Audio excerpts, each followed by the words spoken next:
delimitation issue is hanging around. The delimitation issue is, looming large. One of the most important things for us to understand, Maria ji, and for all of us to also understand, probably understand the perspective of a South Indian, so to speak. What is happening in India right now? See, why are we talking about delimitation? Delimitation इसलिए किया जाता है as per constitution ताकि representation बढ़े, ताकि जनता की जितने भी मसाइल है, जितने भी समस्याएं हैं, उनका कोई हल निकाला जाए, उनका कोई परिष्कार निकाला जाए, ताकि अल्टीमेटली डेमोक्रेसी ढंग से फंक्शन करे. पर हो क्या रहा है? 1971 तक हर 10 साल में सेंसस होता था, 10 साल के बाद डिलिमिटेशन होता था. जब इंडिया को आज़ादी मिली, हिंदुस्तान को आज़ादी मिली, I think initially we started with about 430 odd parliament seats. बाद में वो संख्या बढ़ी, 470 प्लस हुआ 61 में. अल्टीमेटली 71 में 543 नंबर पे हम लोग आ पहुंचे. तो 543 को फ्रीज किया गया 71 में.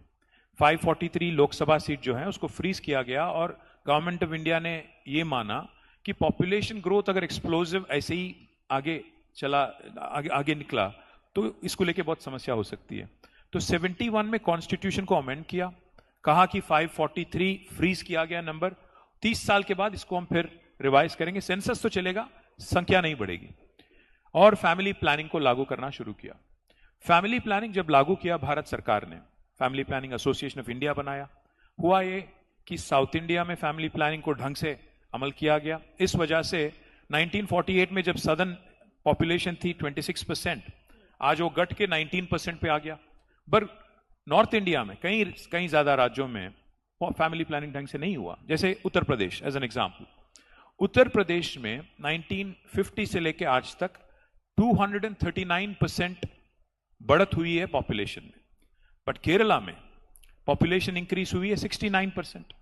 अगर आप कल कहोगे डिलिमिटेशन में कि फैमिली प्लानिंग जिन्होंने ढंग से किया भारत के हित में और या भारत सरकार के आदेश अनुसार, उनको अगर आप पनिशमेंट दोगे और उनकी रिप्रेजेंटेशन पार्लियामेंट में कम करोगे, और जिन्होंने आपके आदेश को पालन नहीं किया उनको अगर ज्यादा आप इंक्रीज करके उनकी आवाज बढ़ाओगे क्योंकि पॉलिटिकली इट सूट्स यू, ये कहां तक जस्ट है, कहां तक इंसाफ है?